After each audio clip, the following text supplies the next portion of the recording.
প্রথমেই আপনাকে দিয়ে শুরু করতে চাই। আমরা যদি একটু আমাদের পত্রিকার থেকে যদি একটু দেখি যে মানব জমিন যে সিলেটের এমসি কলেজে যে ধর্ষণের ঘটনা ঘটেছে সাম্প্রতিক সময়ে গত দুদিন আগে, সেখানে যারা অপরাধী তারা কিন্তু এখনো ঘুরে বেড়াচ্ছে, পুলিশ তাদের এখনো ধরতে পারেনি, খোঁজ পায়নি। তারা তারা চিহ্নিত সন্ত্রাসী এলাকার এবং বহু বছর ধরে তাদের দাপট চলছে। সিলেটে প্রতিবাদ চলছে এই ঘটনার, সাধারণ মানুষ এবং বিক্ষুব্ধ ছাত্র জনতা মাঠে নেমে এসেছেন। এর মধ্যে আবার যারা মাঠে নেমে এসেছেন তাদের উপর আবার ছাত্রলীগের হামলা চলছে। অনেকে আহত হয়ে হসপিটালে গেছেন, যেমন অনেকে আহত হয়ে হসপিটালে গেছেন, চিকিৎসা নিচ্ছেন। তো একটি ভীতিকর অবস্থা। কথিত আইনের শাসন নাকি চালু আছে বাংলাদেশে, বাংলাদেশে নাকি আইন সবার প্রতি সমান। তো যে ঘটনাটি দেলোয়ার ভাই, আমাদের পাকিস্তান নিয়ে আমরা এত কথা বলি, পাকিস্তান আমলে মুক্তিযুদ্ধের সময়কার ব্যতিক্রম ছাড়া পাকিস্তান আমলেও তো বা ব্রিটিশ আমলেও তো এই জাতীয় বর্বরচিত কোনো ঘটনা ঘটেছে বলে আমরা মনে করতে পারি না। আপনি কিভাবে দেখেন? আপনাকে দিয়ে যদি আলোচনাটা শুরু করি। ধন্যবাদ কনক ভাই, এবং দর্শক শ্রোতা যারা শুনছেন সবাইকে ধন্যবাদ। আসসালামু আলাইকুম। আসলে কথা আশা করি আপনার কিছু সময় হবে। এখানে এটা কিন্তু একটা বিচ্ছিন্ন ঘটনা নয়। আমাদের সেনাবাহিনীর সেনাপ্রধান যখন মেজর সিনহার হত্যা করা হলো তখন কিন্তু উনি শুরুই করেছিলেন বিচ্ছিন্ন ঘটনা বলে, কারণ এই শব্দটাকে ব্যবহার করা হয়েছিল অত্যন্ত পরিকল্পিতভাবে বিচ্ছিন্ন ঘটনা বলে সবকিছু ধামাচাপা দেওয়ার জন্য। এখানে সেই মেজর সিনহা হত্যা থেকে শুরু করে এখনো পর্যন্ত কোনোটা ঘটনাই কিন্তু বিচ্ছিন্ন না। আমাকে একটু ব্যাখ্যা করার সময় দেবেন। প্রথমে দেখেন, মেজর সিনহাকে অত্যন্ত পরিকল্পিতভাবে হত্যা করা হলো, হত্যা করার সাথে সাথেই বলে ফেলা হলো বিচ্ছিন্ন ঘটনা। তারপরে কি হলো, যখন রয়ের এবং ইসকনের জঙ্গি ইসকন সংগঠনের প্রদীপ যখন আলোতে চলে আসলো, সবকিছু উন্মুক্ত হয়ে গেল, তখন কিন্তু তাকে বাঁচানোর জন্য প্রধানমন্ত্রী থেকে শুরু করে প্রশাসনের সকল লোকজন মিলে কিন্তু চেষ্টা করলো তাকে, যত দেশদ্রোহী যারা আছে তাকে বাঁচানোর জন্য। এবং বাজারে টাকা ঢালা হলো, বিভিন্ন জায়গায় টাকা দেওয়া হলো কিভাবে এটাকে ধামাচাপা দেওয়া যায়। তার সাথে সাথে কি হলো, তথাগত রায় সে বলল ট্রেনে যেতে যেতে মসজিদ দেখে বলল এগুলো আগের মন্দির ছিল, এগুলো মন্দির ভেঙে মসজিদ বানানো হয়েছে। তারপর দিনই কিন্তু নারায়ণগঞ্জের মসজিদে বিস্ফোরণ, স্বয়ং প্রধানমন্ত্রীর নির্দেশে, এই অবৈধ ফ্যাসিস্ট প্রধানমন্ত্রীর নির্দেশে। তারপর পরেই এই সুযোগ নিয়ে প্রধানমন্ত্রী পরের দিনই বলে ফেললেন, কোনো বিচার আচার অন্য কিছু না ঘাটিয়ে বলে ফেললেন, ওনার সবসময় বেফাস মুখে বলে ফেললেন যে জমির বৈধতা টানলেন মসজিদের। দেখেন, ইতিমধ্যে যখন এই ঘটনা পর্যন্ত আসলো, ফলোড বাই হেফাজতের ঘটনা, শফি সাহেবের ঘটনা, সবকিছু মিলে কিন্তু আস্তে আস্তে মেজর সিনহার ঘটনা কিন্তু আড়ালে হারিয়ে গেল। এখন কিন্তু প্রদীপ কোথায় আছে কি আছে জানে না। কিন্তু এরপরে যখন সরকার বিভিন্ন চাপে আছে এবং সেনাবাহিনী জেগে উঠেছে, সেনাবাহিনী দেশপ্রেম জেগে উঠেছে, তারা একত্রিত হতে শুরু করেছে, যা আমি পরে বলবো, তখনই আবার অত্যন্ত পরিকল্পিতভাবে এই ধর্ষণের ঘটনা ঘটানো হলো। আওয়ামী লীগ, সন্ত্রাসী লীগ তো ধর্ষণের চ্যাম্পিয়ন। গত 38 বছরে যত ধর্ষণ হয়নি সারা বাংলাদেশে, এই গত 38 বছর মিলিয়ে এই আওয়ামী লীগ একাই এই কয়দিনের শেখ হাসিনার অবৈধ সন্তানরা এই সব ধর্ষণ করেছে, তার চেয়ে অনেক বেশি। পাকিস্তান আমল মিলিয়ে, স্বাধীনতা যুদ্ধের সময় মিলিয়েও এত ধর্ষণ হয়নি। আপনি চিন্তা করে দেখেন, 2019 সালের প্রথম 6 মাসেই ধর্ষণ হয়েছে আপনার প্রায় 750 মতো, প্রথম 6 মাসেই। সুতরাং আপনি হঠাৎ করে রাস্তা থেকে স্বামীকে, এখানে কতগুলো ব্যাপার আছে, স্বামীর কাছ থেকে স্ত্রীকে ছিনিয়ে নিয়ে 6 জন মিলে ধর্ষণ করলো। তাদের যেই মূল হোতা, তাদেরকে কাভার দিয়েছে, আশ্রয় দিয়েছে অ্যাডভোকেট রঞ্জিত, আওয়ামী লীগের সিলেটের কেন্দ্রীয় একজন নেতা, সে এবং জঙ্গি ইসকনের একজন সদস্য। প্রতিটা লোক, বাংলাদেশের যতগুলা ঘটনা ঘটছে প্রতিটা ঘটনার সাথে কিন্তু ইসকন জড়িত।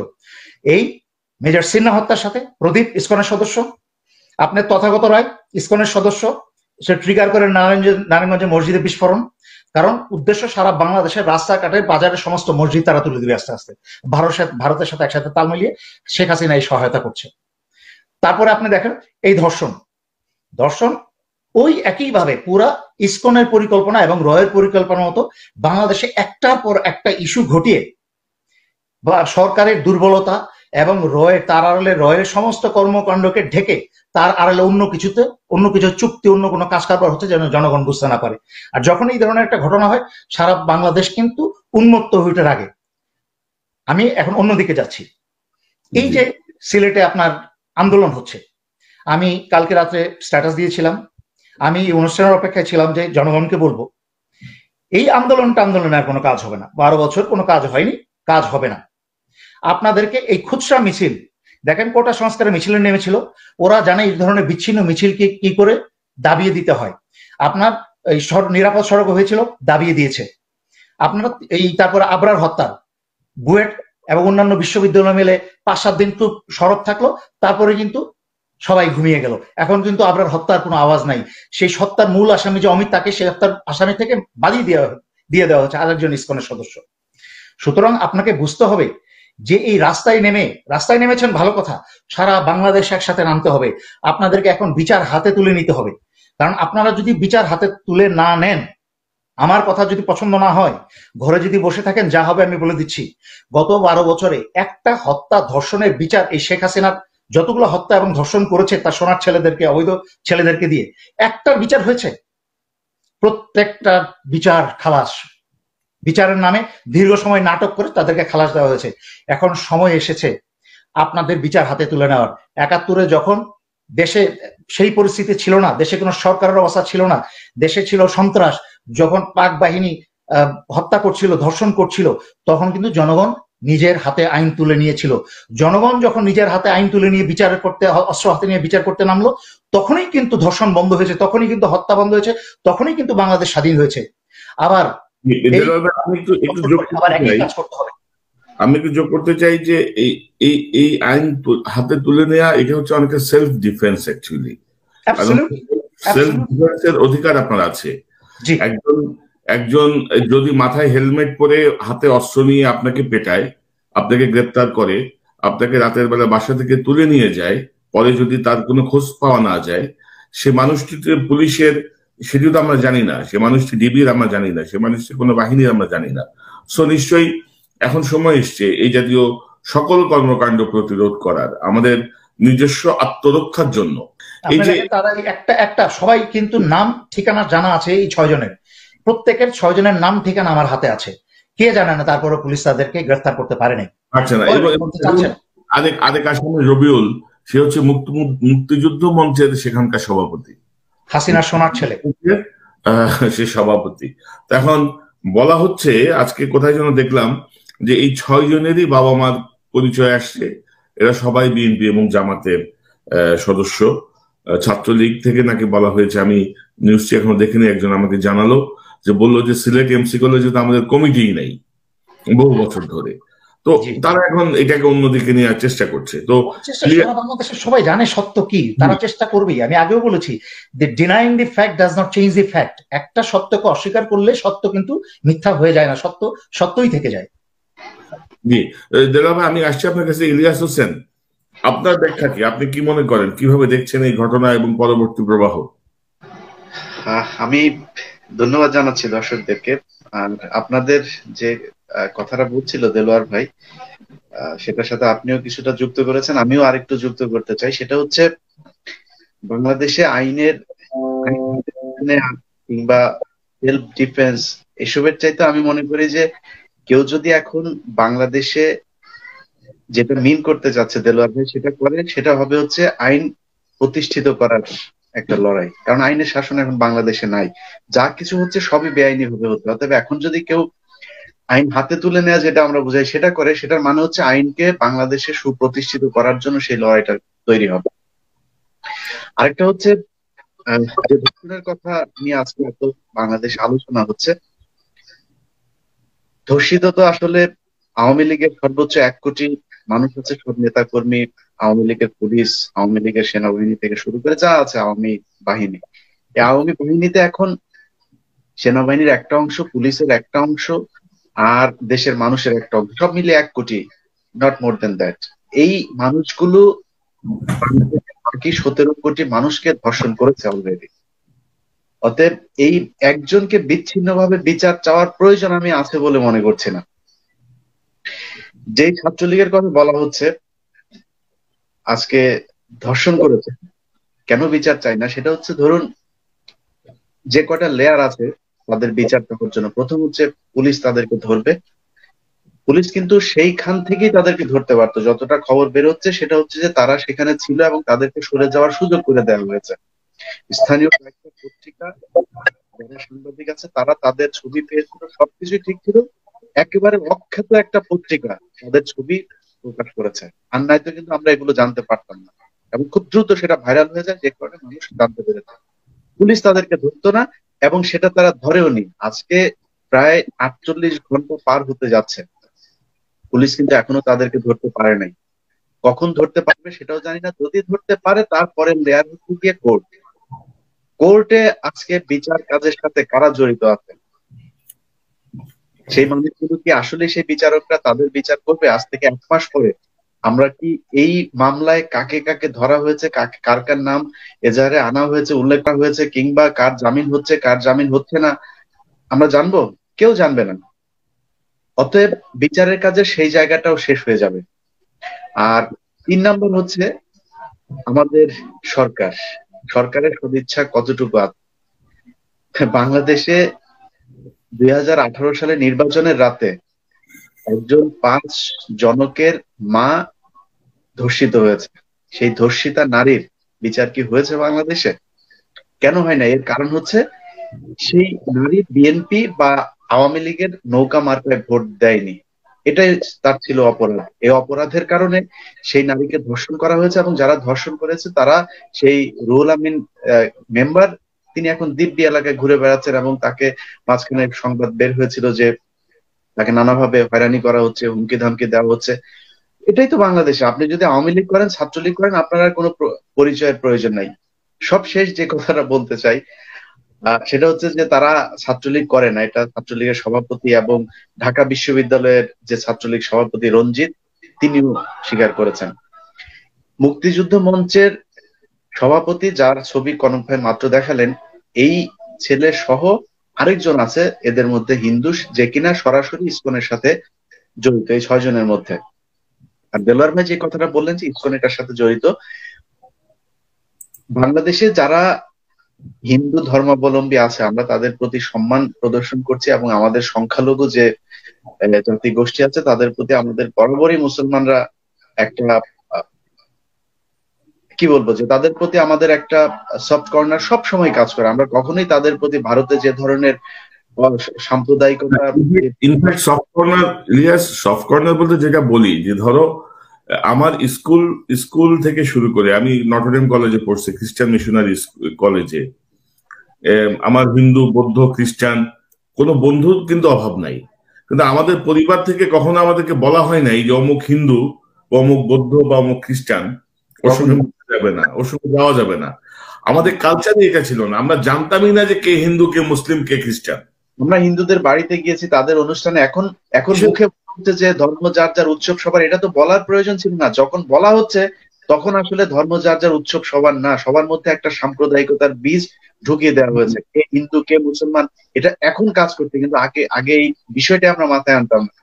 এবং সেই জায়গা থেকে হিন্দুদের একটা, তাদের মধ্যে এই জিনিসটা ঢুকিয়ে দেওয়া হয়েছে যে আওয়ামী লীগ যদি ক্ষমতা থেকে যায় তোমরা এই দেশে থাকতে পারবে না, তোমাদের যে কোনো ভাবে থাকতে হবে।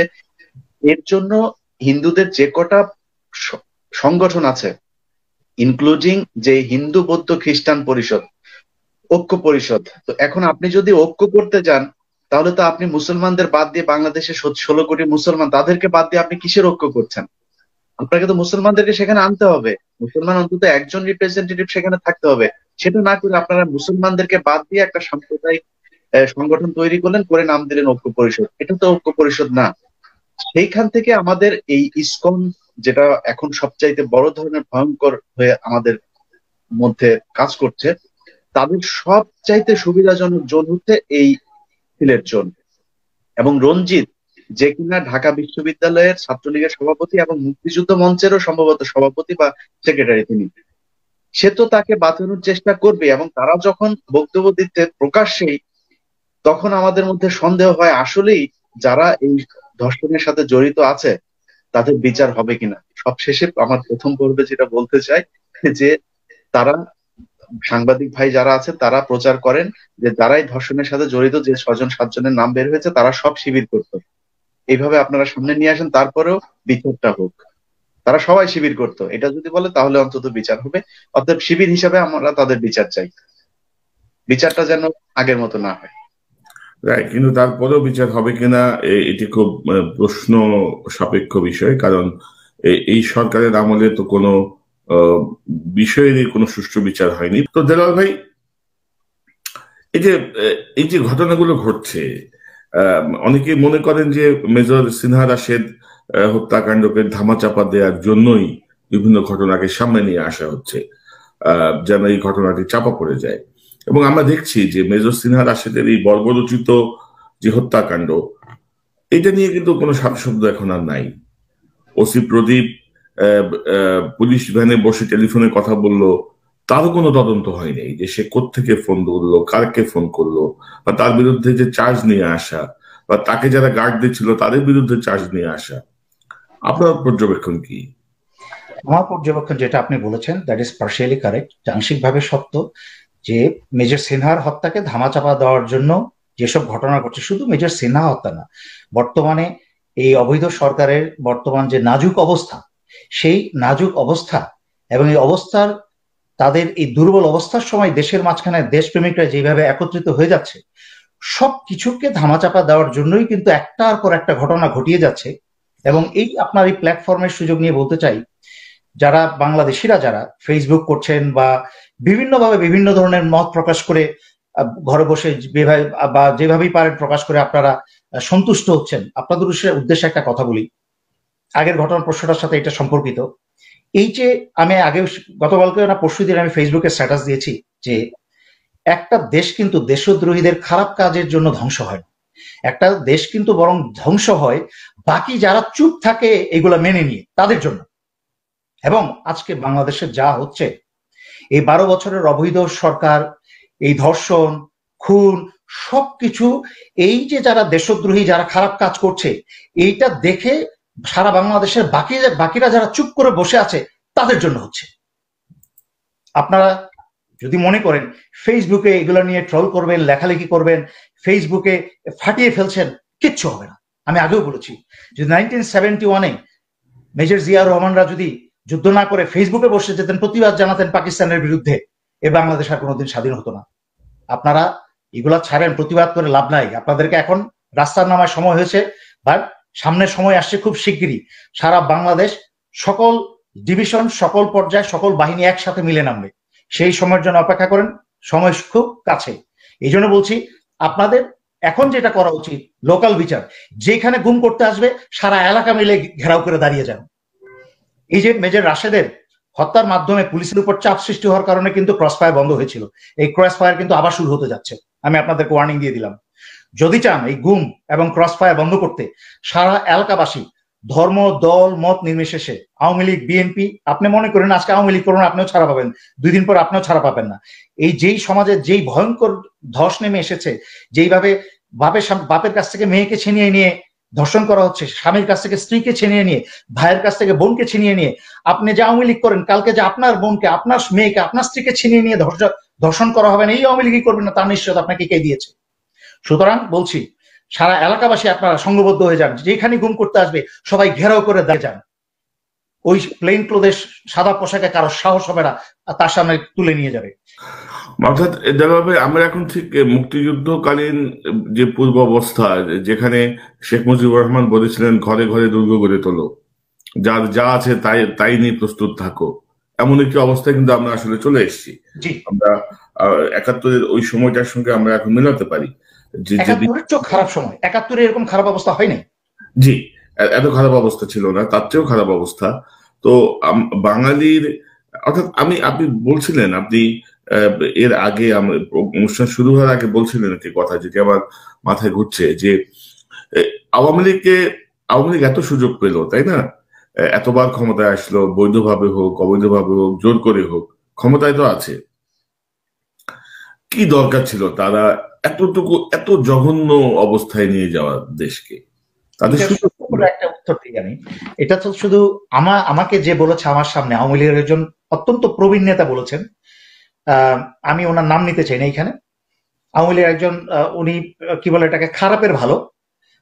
তারপরে উনি আমার সামনে বলেছেন যে শেখ হাসিনা ওনার সামনে দাঁড়িয়ে বলেছে যে ওনার পরিবার হত্যার জন্য উনি মনে করেন যে বাংলাদেশ সেনাবাহিনী এবং এই দেশের জনগণ দায়ী, যেহেতু কেউ কাঁদে নাই, উল্লাস করেছে, মিষ্টি বিতরণ করেছে ইনুরা। যদিও জ্ঞানী ব্যক্তিরা বলেছেন, আমার আগে বলে গেছেন অন্যান্য জ্ঞানী ব্যক্তিরা, যে এটা বেনিফিশিয়ারি কে? বেনিফিশিয়ারি তো স্বয়ং শেখ হাসিনা। এই পরিবার হত্যার বেনিফিশিয়ারি কিন্তু স্বয়ং শেখ হাসিনা। তো যাই হোক, শেখ হাসিনা বলেছেন, মনে করেন যে সেনাবাহিনী এবং দেশের জনগণ দায়ী, এবং উনি কিন্তু রাজনীতিতে ফেরত এসছেনই এটার প্রতিশোধ নেওয়ার জন্য। সুতরাং ওনাকে যে আল্লাহ 3-4বার সুযোগ দিয়েছেন, সম্মানে একটা জায়গায় বসিয়েছেন, এটা তো আল্লাহর হুকুম ছাড়া সম্ভব না। ওনাকে আল্লাহ টেস্ট করছেন, যে টেস্ট করা হয়ে গেছে, করেছেন যে তোমাকে সুযোগ দিলাম, তোমার পরিবারের এত বড় তোমার ক্ষতি হয়েছে, এত চোখের পানি গেছে, তুমি এটাকে মোড় ঘুরিয়ে নিয়ে তোমার 75-এর যে খারাপ সময় ছিল, তুমি এই জনগণকে একটা প্রমাণ করে দেখা যায় তার মেয়ে একটা ভালো কাজ করতে পারো তুমি। কিন্তু শেখ মুজিবের সময় দেশের যে খারাপ অবস্থা ছিল তার থেকে শত শত গুণে বেশি ভয়ঙ্কর অবস্থা তার মেয়ে। এই মানে এরকম খারাপ বোধহয় আমার মনে হয় ফেরানো ছিল না। একদম খাস ভাষায় বলি, যেই পরিমাণ খারাপ, যেইভাবে, তবে খারাপ করতে করতে দেখেন, সীমা লঙ্ঘন করতে করতে কোরআনেই বলা আছে আরো আল্লাহ আরো সীমা লঙ্ঘন করতে দেন, তারপরে এক সময় পাকড়াও করেন, অপমানের সাথে পতন ঘটান। সবার ঘটিয়েছে, ফেরাউনের ঘটিয়েছে, হিটলারের ঘটিয়েছে। একইভাবে কিন্তু হাসিনার, আমার বিশ্বাস আল্লাহর রহমতে হাসিনার পতনের সময় খুব শীঘ্রই হবে। এই জন্যই দেখেন তার চেহারা চেঞ্জ হয়ে গেছে, কিন্তু তার স্বাস্থ্য কিন্তু আর আগের মতো জৌলুস আর ঝলক নাই। এখন কিন্তু সে বুঝতে পারছে তার দিন শেষ, এবং ভারত তাকে ব্যবহার করা শেষ। এখন তাকে টয়লেট পেপারের মতো ভারতও ছুঁড়ে ফেলে দিবে। এই জন্য ভারত কিন্তু বিকল্প ব্যবস্থা খুঁজে বেড়াচ্ছে ইতিমধ্যে, যে বিকল্প কাউকে বসানো যায় কিনা। কিন্তু বাংলাদেশের জনগণ হাসিনার বিকল্প আরেক শয়তানকে খুঁজে বেড়াচ্ছে না। সেটা ভারতকে দরকার নাই, পৃথিবীর অন্য কোনো দেশের দরকার নাই। বাঙালি জাতি আগে এই দেশকে বারবার ফিরিয়ে নিয়ে এসেছে, এই বাঙালি জাতি আবার পারবে। শুধুমাত্র একটা জিনিস দরকার, এই বাঙালি জাতি আপনার একত্র হন, দাঁড়িয়ে যান।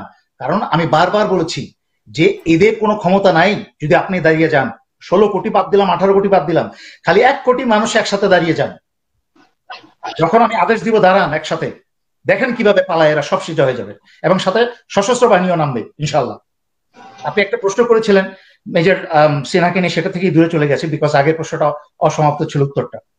মেজর সিনহার বিষয়টাকে অবশ্যই ধামাচাপা দেওয়া হয়েছে, এবং যখন মেজর সিনহা হয়, এখন আমার ফেসবুকে স্ট্যাটাসে আছে, আমি বলেছিলাম যদি মেজর সিনহার হত্যার বিচার না হয় তার জন্য দায় দায়িত্ব নিতে হবে বর্তমান সেনাপ্রধানকে। এই সেনাপ্রধানকেই দায়িত্ব নিতে হবে। চাপে পড়ে বিচ্ছিন্ন ঘটনা থেকে জঘন্য বলেছেন, তাতেই কিন্তু দায়িত্ব শেষ হয়ে যায় না। আপনার কাজকর্ম কিন্তু সারা বাংলাদেশের জনগণই না, বাংলাদেশ সশস্ত্র বাহিনীর প্রতিটা সৈনিক থেকে আরম্ভ করে অফিসাররা দেখছে।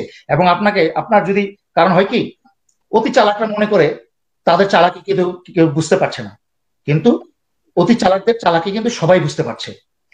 সশস্ত্র বাহিনীর প্রতিটা সৈনিক, একদম নিম্ন পদের সৈনিক থেকে আরম্ভ করে উপরের লেভেলের অফিসার পর্যন্ত সবাই অত্যন্ত অসন্তুষ্ট আপনার সকল কর্মকাণ্ডে।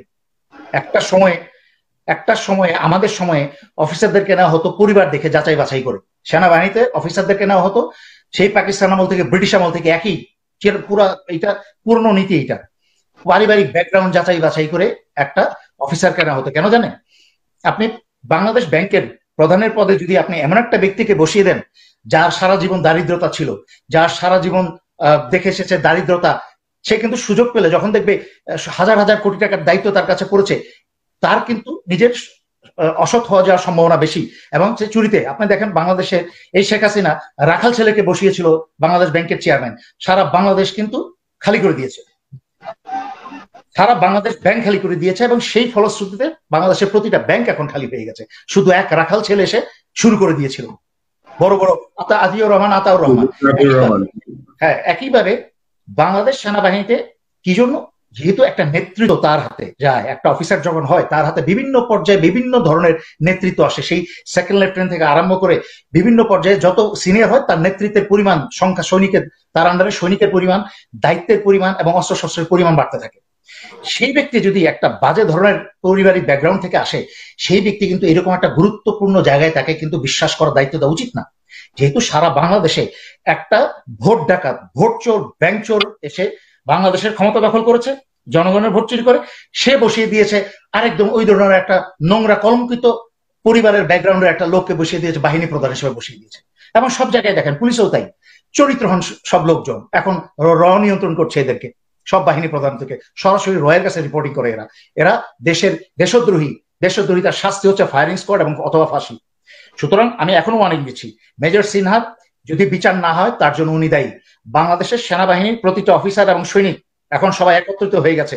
এখন একটা সময় ছিল পৃথিবীর ইতিহাসে সকল স্বৈর শাসক বা অত্যাচারী শাসক বেশি বেশি পয়সা, বেশি বেশি উপঢৌকন দিয়েছে তাকে ক্ষমতায় রাখার জন্য, তার সেনাবাহিনীকে, তার বিভিন্ন প্রশাসনকে এইভাবে, কিন্তু তারা খেয়ে পরে মোটাও হয়েছে, কিন্তু সময় মতো কিন্তু তাকে আবার পিছন থেকে চাকুটা মেরেছে ওই স্বৈর শাসককে। আপনি এর একটা বিকল্প পাবেন না সমগ্র ইতিহাসে সারা পৃথিবীতে।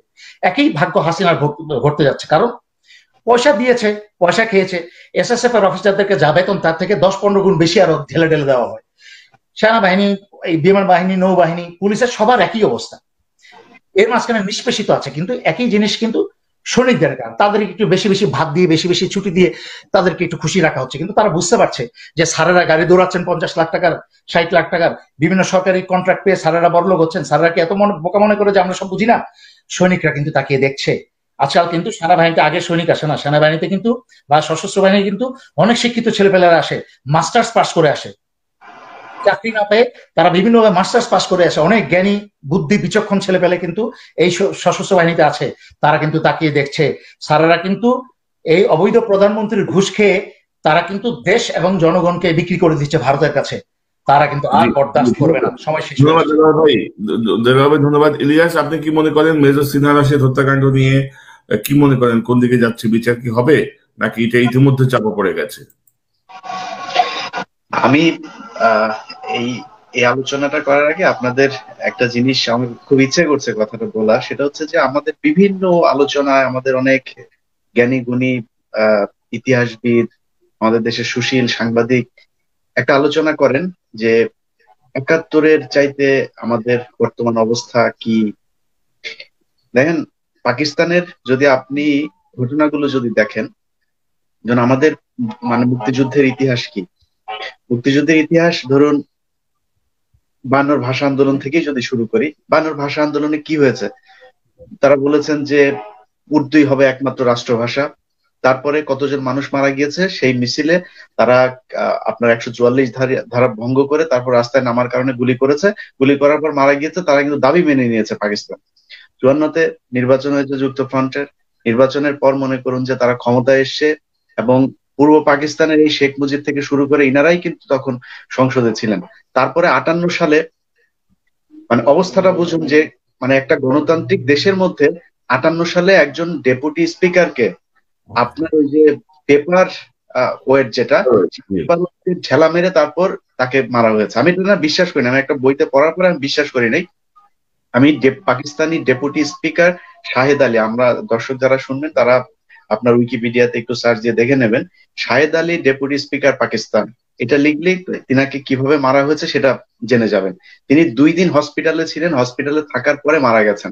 মানে সহিষ্ণুতার জায়গাটা কতটুকু দেখুন। তারপরে ৫৮ সালে ইস্কান্দার মির্জা, এই ঘটনার পরে আপনার শেখ মুজিব সহ বেশ কয়েকজনকে সেদিন সংসদে যারা ছিল তাদের উপর লেভেলে যেসব নেতারা ছিল তাদেরকে গ্রেফতার করেন। ৫৮ সালে ইস্কান্দার মির্জার পরে ওই মাসে আবার ফের আইয়ুব খান তার কাছ থেকে ক্ষমতা নেয়। আইয়ুব খানের পরের ঘটনা জানেন। ৬৬-তে এসে তারপর শেখ মুজিব ৬ দফা দিয়েছেন। সেই ৬ দফার মানে যা দাঁড়ায়, সেই ৬ দফা অনুযায়ী যদি একটা দফা বাংলাদেশের কোনো একটা দল যদি দিয়ে বসেন, বাংলাদেশের সেই ব্যক্তির অবস্থাটা কি হবে একটু চিন্তা করুন। সেখান থেকে ৬৯-এর অবস্থা, ৬৯-এর যে বাংলাদেশের পরিস্থিতি ছিল সেই জায়গাতেও কিন্তু কারফিউ ভঙ্গ করে মানুষ রাস্তায় নেমেছে। কতজন মানুষ গুলিতে মারা গেছে। এখন কারফিউ সারা মানুষ মারা হচ্ছে। ৭০-এর নির্বাচন, ৭১ সালে একটা দেশ স্বাধীন হয়ে যাবে, 2টা দেশ ভেঙে যাবে। কি এক্সট্রিম একটা পর্যায়ে গেলে তারপরে মানে একটা দেশ স্বাধীন হতে পারে।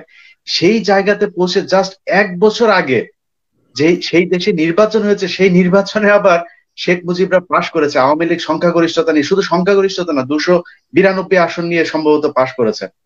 তো আপনি চিন্তা করুন, মানে আমাদের দেশের বর্তমানের যে নির্বাচন কমিশন, এটা তো স্বাধীন দেশের নির্বাচন কমিশন। আর সেটা ছিল আমাদের সেই দেশ থেকে আমরা বের হয়ে এসেছি, অর্থাৎ খুব খারাপ অবস্থা, এই কারণে সেখান থেকে চলে আসলাম। সেই দেশেও আপনার নির্বাচনে বিরোধী দল কিংবা যারা সংখ্যাগুরু আমরা মনে করি যে পূর্ব পাকিস্তান পশ্চিম পাকিস্তানের লোকজন তো আমাদেরকে শোষণ করতো, পূর্ব পাকিস্তানিরা সেখানে নিষ্পেষিত ছিল, সেই নিষ্পেষিত সংখ্যাগুরু দলের তার যারা প্রতিনিধি তারা নির্বাচনে পাশ করেছে। এখন দেখুন গত একদিন আগে নির্বাচন হয়েছে বগুড়াতে, 2 লক্ষ 2.5 লক্ষ ভোটের ব্যবধানে পাশ করেছে সেখানকার আওয়ামী লীগের প্রার্থী। একটা একটা দেশের এতগুলো পত্রিকা আছে, জাতীয় পত্রিকা, টেলিভিশন, একটাতে একটা অনলাইন ভোটের ব্যবস্থা করে দেখেন তো। শেখ হাসিনার সাথে হিরো আলমকে দাঁড় করান, মানে শেখ হাসিনা নৌকা মার্কায় দাঁড়াবে আর হিরো আলম ধানের শীষ মার্কায় দাঁড়াবে, দাঁড় করিয়ে দেখেন অনলাইনে, যে কোনো একবার রিলায়েবল পত্রিকাতে আসেন, প্রথম আলোতে আসেন, নয়তো আপনি ডেইলি স্টারে আসেন, যে কোনো একটাতে আসেন, এসে একটা অনলাইন যদি ক্ষমতা থাকে সরকারের, অনলাইন একটা ভোট করে দেখাবে যে 2 লাখ 2.5 লাখ ভোট পেয়ে তারপরে বলবেন যে হ্যাঁ আমরা পাশ করেছি। অতএব এই যুক্তিটা না, এই তর্কটা না আসলে করারই দরকার নেই যে 71 সালের চাইতে বর্তমানের অবস্থা খারাপ। আমি মনে করি, আমি ব্যক্তিগতভাবে আমি যতটুকু ইতিহাসের বই পড়াশোনা করেছি, আমি মনে করি 71-এর আগের চাইতে 71 থেকে 75-এর সময় খারাপ ছিল, আর তার চাইতেও খারাপ হচ্ছে বর্তমানে। 71 থেকে 75-এ অন্তত আমরা যাদেরকে বলি যে কি বলে, তখন বাংলাদেশ হচ্ছে আমাদের মানে তলাবিহীন ঝুড়ি থেকে আমাদের আজকের আধুনিক বাংলাদেশের ভিত্তি প্রস্তর হয়েছিল, তাদের একটু জানা দরকার যে সেই সময় এই তাজউদ্দিন আহমেদ, নূরজাহান মোর্শেদ, আমাদের মুক্তিযুদ্ধের সর্বাধিনায়ক যিনি, সেই উসমানী পর্যন্ত শেখ মুজিবের মন্ত্রিসভায় থাকতে পারে নাই, এমপি পর্যন্ত রাখে নাই। যেদিন 74-এর 75-এর 24শে জানুয়ারি, আমার হয়তো তারিখটা ভুল হতে পারে, 24 অথবা 25শে জানুয়ারি, যেদিন বাকশালের জন্য সংসদে আলোচনা করে, সেদিন এই জেনারেল ওসমানী থেকে নূরজাহান মোর্শেদ, তারপরে তাজউদ্দিন আহমেদ, শুরু অনেকেই এটাতে তারা রাজি হয় নাই। রাজি না, শামসুল হক, ওনারা রাজি হয় নাই। রাজি না হবার কারণে তাদের সদস্যপদ বাতিল করে দেওয়া হয়েছে, শুধু মন্ত্রিসভা থেকে বাদ দেওয়া হয়নি। তাজউদ্দিন আহমেদ থেকে তো প্রথমে মন্ত্রিসভা থেকে বাদ দেওয়া হলো, অর্থমন্ত্রী থেকে, তারপরে সংসদ সদস্য পদ থেকে পর্যন্ত বাতিল হয়েছে। তাজউদ্দিন আহমেদের বাড়ি এই শেখ মুজিবের গোয়েন্দা সংস্থা পাহারা দিয়েছে, এবং তাজউদ্দিন আহমেদ সাহেবের মেয়ের বইতে সেটা লেখা আছে। তাজউদ্দিন আহমেদ খুব কষ্ট করে বলেছেন যে আমাকে পাকিস্তান আমলেও গোয়েন্দারা এভাবে পাহারায় রাখতো, শেখ মুজিবও আমাকে পাহারায় রাখতো। এটাই ছিল 71 থেকে 75। আর এখনকার সময়ে এটা তো বাংলাদেশের মানুষ নিজের চোখেই দেখে, আমার আর কিছু বলার নেই। তো সিনহা রাশেদের ব্যাপারে কি মনে করেন আপনি, মেজর সিনহা রাশেদ? সিনহা রাশেদ, আমাদের মেজর দেলোয়ার ভাই যে কথাটা বললেন, একেবারে ইলিয়াস আলী থেকে শুরু করে রয়ের প্রেসক্রিপশন যেদিন থেকে বাংলাদেশে অ্যাক্টিভ হয়েছে, অর্থাৎ এটাকে ইমপ্লিমেন্টেশন যখন থেকে শুরু হয়েছে, সেটা আমি মনে করি ইলিয়াস আলীকে গুম করা থেকে। কারণ সিলেট অঞ্চলটা সবসময়, আপনি সেই অনুপ চেটিয়ার ঘটনা, তারপরে ইসকনের যে কথাগুলো এখন বলা হচ্ছে, সিলেটটাকে ভারত খুবই খুবই তারা গুরুত্ব সহকারে দেখে, এবং ইলিয়াস আলী সবচাইতে বেশি ভারতের এই আধিপত্যবাদের বিরুদ্ধে সেখানে সোচ্চার ছিলেন। বিভিন্ন এখনো ইউটিউবে সেই বক্তব্যগুলো আছে। অতএব তারা যখন থেকে ইমপ্লিমেন্টেশন শুরু করেছে ইলিয়াস আলীর গুমের মধ্য থেকে, তারপর থেকে তো একটা ঘটনা ঘটছে। দেখুন, সেই সুরঞ্জিত সেনগুপ্তের ঘুষ কেলেঙ্কারি থেকে শুরু করে আজ পর্যন্ত সিনহা রাশেদ কোন ঘটনাকে তারা দাঁড়াতে দেয়নি। একটার পর একটা ঘটনা দিয়ে আরেকটা ঘটনাকে চাপা দেওয়া হয়েছে। এখন উনি দেলোয়ার ভাই যে কথাটা বললেন যে আসলে এই প্রদীপের কি হচ্ছে, সে আইনের মানে সেই জায়গাটা কোন জায়গায় আছে, মানে তার জামিন হচ্ছে কি হচ্ছে না, বা তিনি এখন কোন অবস্থাতে আছেন, কোনো খবর নাই। কিন্তু মর্জিনা, যিনি কিনা সেখানকার একজন মেম্বারের বাড়িতে ঘুষের জন্য গিয়েছিলেন এবং ঘুষ নেওয়ার পরেও তাকে ক্রস ফায়ারে দেওয়া হয়েছে, সেই মেম্বারের ঘটনাতেই কিন্তু মর্জিনা মানে মামলা হতে পারে, তাকে গ্রেফতার করা প্রয়োজন, অথচ তাকে সেখান থেকে সরিয়ে এখন দেওয়া হয়েছে হচ্ছে রংপুর অথবা সিলেটের কোন একটা থানাতে। এটা কি মানে শাস্তি হলো? মাসুদ, যিনি কিনা সেখানকার এসপি ছিলেন, তাকে পাঠানো হয়েছে রংপুরের এসপি করে। এটা তো বিচার না, মানে বদলি কোনো পানিশমেন্ট না। তো তো বুঝাই তো যাচ্ছে আমাদের ডিআইজি আব্দুল আজিজ, যিনি, আমি ওনাকে মানে সেনাপ্রধান বলি না, উনি ডিআইজি, কারণ হচ্ছে পুলিশের যে আইজিপি তার নিচের পদে আছেন উনি। তো ডিআইজি আব্দুল আজিজের যে আচরণ, এবং তার পরপর বেনজিরের সাথে আব্দুল আজিজ সাহেবের যে ছোট ভাই, বাংলাদেশের একেবারে দুর্ধর্ষ একজন সন্ত্রাসী জোসেফ, সেই জোসেফের যে গোপন ছবি বের হয়েছে, এটা অনেক বেশি। আমি এই প্রসঙ্গে আলোচনা করব। তো তাহলে আপনি মনে করছেন যে মেজর সিনহা রাশেদ চাপা পড়ে গেছে?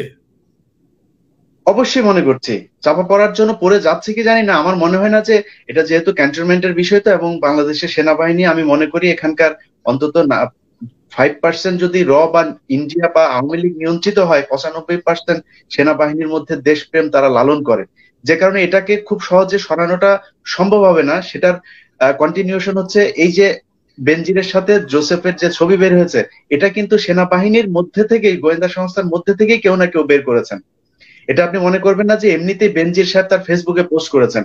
অতএব আমি মনে করি তাদের পেছনে গোয়েন্দারা কাজ করছে এখনো, এবং এই মেজর সিনহা হত্যাকাণ্ডের ঘটনায় কোনোভাবে ভারত জয়ী হতে পারবে না। এবং তারপরে হেফাজতের যে ঘটনা ঘটেছে, শফি সাহেবের হত্যাকাণ্ড এবং হাটহাজারী মাদ্রাসাতে শফিপন্থীদের যে পরাজয়, সেটাও রয়ের একটা পরাজয় বলে আমি মনে করি। আমি মনে করছি যে বাংলাদেশে খুব দ্রুতই একটা পরিবর্তনের দিকে যাচ্ছে। সেই পরিবর্তনের যে শুভ লক্ষণগুলো, এগুলি হচ্ছে এটা একটার মধ্যে। আমি মনে করি না একেবারে আমি আপনার সঙ্গে আশা পোষণ করি যে অতি দ্রুত বাংলাদেশ আবারও স্বাধীনতার দিকে যাবে, আমরা আবারও স্বাধীনতা ফিরে পাবো। যে স্বাধীনতা সংগ্রাম করে আমরা এনেছিলাম, রক্ত দিয়ে এনেছিলাম, সেই স্বাধীনতা এখন আর অবশিষ্ট নেই। তো দেলোয়ার ভাই, এই যে পরিস্থিতি আপনারা যেটি বলছিলেন যে সামগ্রিক পরিস্থিতিতে সরকার ক্রমাগত অবনতির দিকে যাচ্ছে, সেনাবাহিনীর ভেতরে একটি ক্ষোভ আছে, সাধারণ মানুষের ভেতরে 95% মানুষই ক্ষুব্ধ, প্রচন্ড রকম ভাবে ক্ষুব্ধ। তো সেই জায়গায় আমরা দেখলাম যে গতকাল যুগ্ম সচিব পর্যায়ে একটি প্রমোশন দেওয়া হয়েছে, প্রায় বেশ লম্বা তালিকা। হ্যাঁ, তো কতজন দেলোয়ার ভাই আপনার কি? 97 জন। 97। এটা তাড়াহুড়া করে যে প্রশাসনে কিন্তু একটা সময় যারা 10,000 টাকা বেতন পাইতো, তারা এখন বেতন পায় 70,000 টাকা। যেভাবে তাদের বেতন বাড়ানো হয়েছে, সুযোগ সুবিধা বাড়ানো হয়েছে। তো হঠাৎ করে এই যে করোনা সংকট, অর্থনৈতিক সংকট, এত কিছুর মধ্যে এতজনকে যে পদায়ন করা হলো, এদের বসারও তো জায়গা নেই। এখানে বিষয়টা হলো যে গত শুক্রবারে আরেকটু যোগ করি আমি, এটা কিন্তু পূর্ব নির্ধারিত না কিন্তু দেলোয়ার ভাই, এটা কিন্তু হঠাৎ করেই সিদ্ধান্ত, হঠাৎ করে এটা হয়েছে। এটা জি জি, আমি সেটাই বলছি। তো আপনাকে এটা ব্যাকগ্রাউন্ডটা জানতে হবে যে এই ফ্যাসিস্ট হাসিনা শুক্রবার দিন হুটহাট করে মিটিং এ বসলো সেনাবাহিনীর জেনারেলদেরকে নিয়ে বসলো, এবং তাকে যতবারই শেখ হাসিনা ক্ষমতায় অবৈধভাবে আছে বা প্রথমবার নির্বাচনের মাধ্যমে আসছে, যেভাবেই আসছে ওইদিকে যাচ্ছে না, তাকে তার উপর একটা পরগাছা সবসময় বসে আছে, একটা পরগাছা তার উপরে বসে বসে কিন্তু খাচ্ছে। সেটা হচ্ছে ডিসগ্রান্টাল অবসরপ্রাপ্ত জেনারেল তারেক সিদ্দিকী। সে হচ্ছে সমস্ত শয়তানের নাটের গুরু সেনাবাহিনীর মধ্যে থেকে। সে হচ্ছে প্রতিবার যখন হাসিনা ক্ষমতায় আসে, সে কিন্তু এই সশস্ত্র বাহিনীটাকে চুষে খায়, এদেরকে ব্যবহার করে। কিন্তু আমি আপনার প্রশ্নের উত্তরে আসবো, আমি একটু ইন্ট্রোডাকশন দিয়ে আসতে হয় আমাকে, বিচ্ছিন্নভাবে উত্তর দিলে হবে না, কারণ জনগণকে বুঝতে হবে যে কিভাবে কানেক্টেড বিষয়গুলো। আপনি এই তারেক সিদ্দিকী যতবার শেখ হাসিনা ক্ষমতায় আসে, তারেক সিদ্দিকীর তার দৌরাত্ম, তার মাস্তানি, তার রীতিমতো মাস্তানের চাঁদাবাজি এবং দৌরাত্ম শুরু হয়ে যায় সমস্ত বাহিনী প্রধানদেরকে দেখে তলব করে করে। এবং এর মাঝখানে যেসব যাদের দুর্বল চিত্তের, যাদের সহজে কেনা যায়, এরা ওনাকে গিয়ে তারা ধন্যবাদ দিতে শুরু করে। এই লোকটা যে পরিমাণ ক্ষতি করেছে এই সশস্ত্র বাহিনীর, এই তারেক সিদ্দিকী। এবং আপনাকে একটা উদাহরণ দিয়ে বলতে হয়, ইসরায়েল প্যালেস্টাইন কিভাবে দখল করা শুরু করে। ইসরায়েল প্যালেস্টাইন দখল করতে শুরু করে প্রথমে কিন্তু আজকের মতো অস্ত্র শস্ত্র নিয়ে গোলাবারি করে কি বলে প্যালেস্টাইনদেরকে মেরে তারা শুরু করে না। তারা কিন্তু ব্রেন ব্যবহার করে তারা প্রথমেই প্যালেস্টাইনকে জমি কিনতে শুরু করে, এবং প্যালেস্টাইনিরা টাকা পেয়ে কিন্তু মহানন্দে তারা বেশি বেশি দামে দিয়ে তার জমি বিক্রি করেছে। সেই জমি কিনতে জমির মালিক হয়ে তারপরে কিন্তু তারা সম্প্রসারণ শুরু করলো, জমি দখল শুরু করলো। আজকে দেখেন, সেই ইসরায়েল কিন্তু ভারতকে প্রশিক্ষণ দিচ্ছে সমস্ত শয়তানি কাজগুলো। সেই ভারত তারেক সিদ্দিকীর মাঝখানে সেই ইসকন কিন্তু বাংলাদেশে ঢুকেই তারেক সিদ্দিকী কিন্তু ইসকনের কাছে গণহারে জমি বিক্রি করছে, প্রচুর পয়সা বানিয়েছে, বাংলাদেশে জমি দখল করেছে, জমি কিনেছে, কিনে ইসকনের কাছে জমি বিক্রি করছে। আজকে দেখেন সারা বাংলাদেশে ইসকনের কাছে জমি বিক্রি করে করে সেখানে ইসকনের, এটা ধর্ম নিয়ে কথা না, যেমন আইসিস একটা জঙ্গি সংস্থা, ইসকন একটা জঙ্গি সংস্থা, এর সাথে ধর্মের সম্পর্ক নেই। সো ইসকন সেখানে মন্দির বানিয়ে সেখান থেকে তারা একটা হেডকোয়ার্টার বানিয়েছে, অন্যান্য জায়গায় জমি দখল করে করে অন্যান্য জায়গার মসজিদ ভেঙে ভেঙে তারা কিন্তু সম্প্রসারণ ঘটিয়ে যাচ্ছে। তার one of the master mind হচ্ছে, সহযোগী হচ্ছে এই তারেক সিদ্দিকী।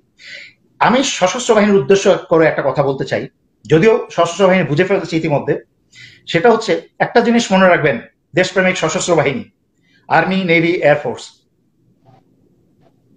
এই তারেক সিদ্দিকীর এবং শেখ হাসিনার ক্ষমতা কিন্তু নাই। আপনারা ছাড়া তারা কিন্তু একদম দুর্বল, একটা ব্যক্তির চেয়েও দুর্বল। তাদের কিন্তু কোনো ক্ষমতা নেই এই সশস্ত্র বাহিনী ছাড়া। তারা আপনাদেরকে ব্যবহার করছে। সেই দিন আমি একটা ছবি দেখছিলাম, একটা গাধাকে একটা হালকা রশি দিয়ে একটা প্লাস্টিকের চেয়ারে বেঁধে রেখেছে। সেই গাধা সারা দিন ভর ওখানে ঘন্টার পর ঘন্টা দাঁড়িয়ে আছে। গাধা নিজেই জানে না তার গায়ের কত শক্তি। আপনি কি জানেন গাধার পিছনের পায়ের লাথি কিন্তু ভয়ঙ্কর, মারাও যেতে পারে। গাধার নিজের সেই শক্তি সম্পর্কে ধারণা নাই, সে সহজে গোলামি বরণ করে নিচ্ছে। হালকা করে একটা তার গলার রশিটা একটা প্লাস্টিক চেয়ারে বাঁধা, যেটা নিয়ে সে ছুটতে পারে, কিন্তু সে না ছুটে গাধা ঘন্টার পর ঘন্টা ওখানেই দাঁড়িয়ে আছে। আপনারা কিন্তু বুদ্ধিমান দেশপ্রেমিক সশস্ত্র বাহিনী, আপনাদের সমর্থন ছাড়া হাসিনা এবং তারেক সিদ্দিকী ক্ষমতাহীন, অথর্ব। সুতরাং আপনারা দেশের জন্য যেই ওয়াদা করেছেন, আপনার ওই এই অনুষ্ঠানের মাঝখানে ওয়াদাটা একবার পাঠ করতে চাই। কনক ভাই, ইজ দ্যাট ওকে? জি জি। আচ্ছা, আমি জাস্ট ওয়াদাটা পাঠ করতে চাই। ওই যে বলেছি আগের একটা অনুষ্ঠানে, বারবার পাক যখন বাচ্চা বাপ মা মনে করিয়ে দেয়, বাবা বাইরে যাচ্ছে, সিগারেট খাইস না, বাজারের ছেলেমেয়েদের সাথে মুশিস না। ওই যে যারা যারা এত বড় বড় কাদের উপরে ভারী ভারী র্যাঙ্ক লাগিয়েছেন, অনেক ক্ষমতা নিয়ে বসছেন, দামি দামি এসইউভি পেয়ে চলছেন, তাদেরকে একটু বাংলাদেশ মিলিটারি একাডেমিতে কোরআন শরীফ হাতে নিয়ে যে ওয়াদা করেছেন, সেই ওয়াদাটা একবার স্মরণ করিয়ে দিতে চাই। কোরআন শরীফ হাতে নিয়ে ওয়াদা করেছিলেন, সর্বশক্তিমান আল্লাহর নামে সশ্রদ্ধ চিত্তে শপথ করিতেছি যে আমি গণপ্রজাতন্ত্রী বাংলাদেশ ও বাংলাদেশের সংবিধান এবং রাষ্ট্রপতির প্রতি অকৃত্রিম বিশ্বস্ততা ও আনুগত্য পোষণ করিব। আমি অপরিহার্য কর্তব্য মনে করিয়া আমার উপর ন্যস্ত বাংলাদেশ সেনাবাহিনীর কর্তব্য সততা ও বিশ্বস্ততার সহিত পালন করিব এবং আমার প্রতি জল, স্থল ও আকাশ পথে যেখানেই যাইবার আদেশ করা হইবে সেখানেই যাইব। আমার জীবন বিপন্ন করিয়াও আমার উপর নিয়োজিত কর্তব্য যে কোনো ঊর্ধ্বতন কর্মকর্তার আদেশ পালন ও মান্য করিব। আমি আজকে এখানে খেয়াল করে দেখেন কয়টা জিনিস। গণপ্রজাতন্ত্রী বাংলাদেশ, আপনাকে কিন্তু আওয়ামী লীগ বলা হয়নি, আপনাকে কিন্তু মধ্যরাতের ভোটের সরকারকে সমর্থন করতে বলা হয় নাই, বলা হয়েছে গণপ্রজাতন্ত্রী Bangladesh, that represents 18 crore people of this country. যেই গণপ্রজাতন্ত্রী বাংলাদেশ 18 কোটি জনগণের ভোটকে এবং সমর্থনকে তারা প্রতিনিধিত্ব করে, তাকে বলা হয়েছে গণপ্রজাতন্ত্রী বাংলাদেশ। দ্বিতীয় কি বলা হয়েছে? বাংলাদেশের সংবিধান।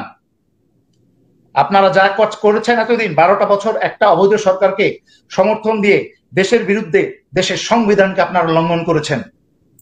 সুতরাং আর করবেন না, এই শেষ করে দেন, আবার এই ওয়াদা স্মরণ করে ফিরে আসেন। তারপরে বলা হয়েছে রাষ্ট্রপতি, এটা কিন্তু বটতলার উকিল আব্দুল হামিদের কথা বলা হয়নি, বলা হয়েছে একটা জনগণের ভোটে সমর্থিত একটা বৈধ সরকার কর্তৃক নিয়োজিত রাষ্ট্রপতি, এই আব্দুল হামিদ না। অবৈধ সরকারের গত 10 বছর ধরে বসে হালুয়া খাওয়া একটা দুশ্চরিত্র এই হামিদ মিয়া না, যে ইউনিভার্সিটিতে গিয়ে পৃথিবীর অন্যান্য ইউনিভার্সিটির চ্যান্সেলরের ভাষণ শুনে মুগ্ধ হয়ে থাকতে হয়, আর সে গিয়ে নায়ক নায়িকা, হিন্দি সিনেমার ফিল্মের নায়ক নায়িকার কথা বলে, জোকস করে, বাংলাদেশ শিক্ষা ব্যবস্থাকে ধ্বংস করে ফেলছে। এনিওয়ে, ওই জায়গায় আসছি। সুতরাং সেই সশস্ত্র বাহিনী সমর্থন ছাড়া হাসিনা, তারেক সিদ্দিক কারোর কোনো ক্ষমতা নেই। আপনারা দেশপ্রেমিক সেনাবাহিনী একত্র হয়ে যান। যদি এই সেনাপ্রধান লাইনে না আসে, তাকে আপনারা ছুঁড়ে ফেলে দেন।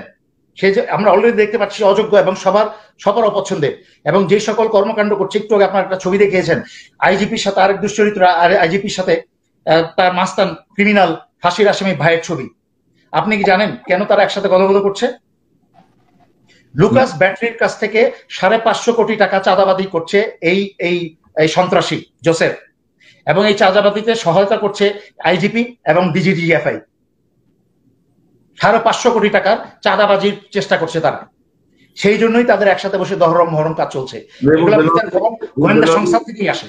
এই নেত্রা নিউজের যে ছবিটি আমাদের হাতে আছে, নেত্রা নিউজ এই ছবিটি প্রকাশ করেছে, তাতে দেখা যাচ্ছে যে ধরেন আইজিপি যেভাবে খুব ট্রাউজার পরে তার বাসায় যে রিল্যাক্স ভঙ্গিতে আছেন, তাতে তাদের এই সম্পর্ক খুব নতুন সম্পর্ক মনে হয় না আর কি, অনেক গভীর সম্পর্ক মনে হয়, দীর্ঘদিনের সম্পর্ক মনে হয়। কিন্তু যে পাশে আরো এরকম দুইজন বন্ধুর ছবি আছে, এখান থেকে বাদ দিয়ে দেওয়া হয়েছে, বাট কথা হচ্ছে যে এটা পুরনো সম্পর্ক, আপনি যেটা ঠিকই বলেছেন। তো মূল কথায় আসছি, এই যে তারেক সিদ্দিকী সেনাবাহিনীকে ব্যবহার করে এতদিন সাড়ে 12টা বছর বাংলাদেশের ফ্যাসিস্ট সরকার প্রতিষ্ঠা করে বাংলাদেশের স্বাধীনতাকে ভারতের কাছে বিক্রি করে দিয়েছে। এই বাংলাদেশের সেনাবাহিনী, সশস্ত্র বাহিনী যারা সেই ওয়াদা করেছেন, তারা সেই ওয়াদা রক্ষা করে এই বাংলাদেশের সার্বভৌমত্ব এবং সংবিধানকে রক্ষা করবেন, সারা বাংলাদেশের সকল জনগণের সেই আশা। আপনারা খেয়াল করে দেখবেন, এক সময় কিন্তু এই বাংলাদেশের জনগণ পুলিশের কথায় কথায় গালি দিত, ঘুষ খায় বলে এবং অন্যায় অত্যাচার করে বলে। এখন কিন্তু রাস্তাঘাটে কিন্তু সেনাবাহিনীকে গালি দেয়। যেখানে এই বাংলাদেশের জনগণ সেনাবাহিনীর ইউনিফর্ম দেখলি, একটা সিপাই থেকে আরম্ভ করে যে কাউকে দেখলি ভালোবাসা নিয়ে মুগ্ধ অবাক হয়ে তাকিয়ে থাকতো, এখন গালি দেয়। এই গত 2 মাস ধরে আমি লাইভে এসে কথা বলার কারণে অনেকে আওয়াজ তুলেছে জনগণ, যে সেনাবাহিনীর উপর ঘৃণা চলে আসছিল, তাদেরকে দেখতে পারতাম না, আপনার কারণে সেনাবাহিনীকে আবার ভালোবাসতে শুরু করেছি। চিন্তা করে দেখেন, আমার মতো একটা সামান্য মানুষ, আমার গায়ে ইউনিফর্ম নাই, একটা স্যুট আর শার্ট পরা, আমার কারণে, আমার কথা শুনে যদি তারা এতটুকু ভালোবাসা আবার ফেরত আসতে পারে, আপনারা দেশের জন্য জনগণের পক্ষে কাজ করলে আপনাদেরকে কিরকম ভালোবাসবে। আজকে স্বাধীনতা যুদ্ধের কথা চিন্তা করে দেখেন, জিয়া রহমান স্বাধীনতা যুদ্ধের ডাক দিয়েছিলেন। আমি কোনো দল করি না, রাজনীতি করি না, বাট যেটা সত্য সেটা বলতে হবে। শেখ মুজিবুর রহমান সমস্ত বাঙালি জাতিকে একত্র করেছিলেন ওনার 7ই মার্চের ভাষণের জন্য, সেই জন্য জিয়া রহমানের সহজ হয়েছিল যুদ্ধের ডাক দেওয়া। আবার জিয়া রহমানের সেই যুদ্ধের ডাকে কিন্তু সারা বাঙালি জাতির যুদ্ধে নেমেছে। কিন্তু মনে করে দেখেন, যে পৃথিবীর কোন যুদ্ধে সেই এলাকার, সেই দেশের মানুষের সমর্থন ছাড়া কোনো যুদ্ধে শুধু ইউনিফর্ম অস্ত্র দিয়ে যুদ্ধ জয়ী হওয়া যায় না। সেই সময় কিন্তু বাঙালি জাতির সাধারণ জনগণের যদি সমর্থন না থাকতো, কিন্তু সেনাবাহিনী বা সশস্ত্র বাহিনী কিন্তু একা মিলে বাংলাদেশ স্বাধীন করতে পারতো না। একইভাবে আজকে বাংলাদেশ সশস্ত্র বাহিনী আরো অনেক শক্তিশালী হয়েছে। ভারত শেখ হাসিনার কাছে যে কাগজে নিয়ে গেছে, শেখ হাসিনা সাইন করে দিয়েছে। আমি একটি ছোট্ট প্রশ্ন করতে চাই। আপনি যে সেনাবাহিনীর শপথের কথা বলছিলেন, যে ধরুন আমি তো আসলে এটা কম বুঝি, আমি যদি বুঝতে চাই যে সেনাবাহিনী তো হচ্ছে একটি মানে কমান্ড বেসড একটা বাহিনী, কমান্ড বেসড, কমান্ডার যা বলবে, সিনিয়র যা বলবে সেটাই হচ্ছে আদেশ। একটু পরে ব্যাখ্যা করবো, শেষ করতে পারবো। এখন সিনিয়র যদি বলে যে তুমি বর্ডারে এটা ছেড়ে দিবা, সিনিয়র যদি বলে যে তুমি ইন্ডিয়ান অমুক, এটা বলা যাবে না। সিনিয়র যদি বলে যে তুমি আওয়ামী লীগের অমুককে ধরতে পারবে না, সে যত অন্যায় করুক, যাই করুক, তো এগুলোকে তারা মানতে বাধ্য এই জাতীয় অর্ডার যদি আসে, অর্থাৎ অন্যায় আদেশ না, মোটেই না। বাংলাদেশের সশস্ত্র বাহিনীর প্রত্যেকটা বিভাগের, আর্মি, নেভি, এয়ারফোর্সের নিজস্ব একটা এমবিএমএল আইনের বই আছে। এই আইনের বইতে স্পষ্ট লেখা আছে যে কোনো ঊর্ধ্বতন কর্মকর্তার অবৈধ, অসাংবিধানিক কোনো আদেশ শুনতে তারা বাধ্য না। একটা অফিসার, ঊর্ধ্বতন কর্মকর্তা জেনারেল আজিজ বলল যে আমার খুনি ভাইকে একটা ফোর্স পাঠিয়ে দিয়ে বললো তাকে একটু সাহায্য করো, সে 550 কোটি টাকা লোকাস ব্যাটারি থেকে চাঁদাবাজি করতে যাবে, তাকে সাহায্য করো। সাথে সাথে যেসব অফিসারকে, সে যে কোনো বাহিনী হোক, সৈনিককে সাথে সাথে উল্টা ঘুরে জেনারেল আজিজকে মুখের উপর বলতে, স্যার আমি এই আদেশ পালন করতে বাধ্য না, কারণ এটা অসাংবিধানিক আদেশ। একইভাবে যদি বিজিবি প্রধান জেনারেল শাফিন যদি বিজিবিকে বলে যে এই বর্ডার ছেড়ে দাও, যদি সীমান্ত বিএসএফ যদি এসে বাংলাদেশিকে মারে, বর্ডারের ভিতরে ঢুকে যায়, তোমরা এটা দেখেও না, দেখার ভান করে কোনো অ্যাকশন নিও না, সাথে সাথে সেই সৈনিক এবং অফিসার শাফিনের দিকে, জেনারেল শাফিনের দিকে তাকিয়ে বলবে আমি অবৈধ আদেশ মানতে বাধ্য না, এটা আমার আইনে আছে। আমি যদি আজকে আপনার অবৈধ আদেশ মানি, তাহলে কালকে আমার সাজা হবে, আমার চাকরি চলে যাবে, বা অপরাধের উপর ভিত্তি করে আমার ফাঁসিও হতে পারে। যে কারণেই বাংলাদেশে কিন্তু স্বাধীনতার পরে বহু নির্দোষ অফিসারের ফাঁসি হয়েছে, যারা শুধুমাত্র অবৈধ আদেশ শুনেছিল বলে। সুতরাং যারা আজকে জেনারেল আজিজের, বিজিবি প্রধানের অবৈধ আদেশ শুনবেন, কোন রাজনৈতিক দলকে, অবৈধ দলকে সমর্থন করবেন, মনে রাখবেন জনতার আদালতে দেশ যখন স্বাধীন হবে আপনাদের কিন্তু ফাঁসি হতে পারে, আপনাদের অপরাধের উপর ভিত্তি করে। তাই খবরদার কোনো অবৈধ আদেশ আপনারা শুনবেন না, আপনারা শুনতে বাধ্য না। আপনার আইনের বই, এত বছর আগে চাকরি ছেড়েছি সম্মানের সাথে, তারপরে এখন আমার আইন জানা আছে, আইন কি বলে। দেলোয়ার ভাই, তার মানে হচ্ছে যে আপনি কমান্ডিং ফোর্সের আওতায়, আপনি কমান্ডের আওতায়, কিন্তু আপনার একমাত্র সার্ভিং এরিয়া হচ্ছে আপনার দেশ। কমান্ডার দেশ বিরোধী কোনো আদেশ দিলে আপনি মানতে বাধ্য না, আইন বিরোধী, সংবিধান বিরোধী কোনো আদেশ দিলে আপনি মানতে বাধ্য না। এই বিষয়টি স্পষ্ট হলাম। ইলিয়াস, আমরা অনুষ্ঠানের প্রায় শেষ দিকে, প্রায় 1 ঘন্টা আমরা আলোচনা করছি। আমরা সরি, আমার একটু ইন্টারাপ্ট করতে হলো। আসল প্রশ্নের উত্তরটা দেওয়া হয়নি, কেন রাতারাতি 97 জনকে প্রমোশন দেওয়া হলো যুগ্ম সচিব থেকে অতিরিক্ত সচিব।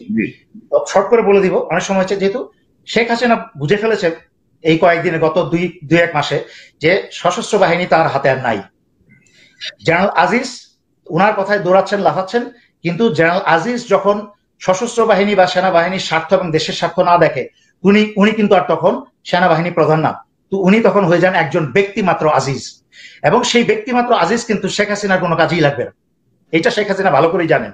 এবং জেনারেল আজিজ, সশস্ত্র বাহিনীর সমর্থন কিন্তু জেনারেল আজিজের উপর থেকে উঠে গেছে অলরেডি। সেই জন্য শেখ হাসিনা চিন্তা করছে যে রাতারাতি ঢালাওভাবে সিভিল প্রশাসনের প্রমোশন দিয়ে দেখি এরা যদি আমাকে বাঁচাতে পারে।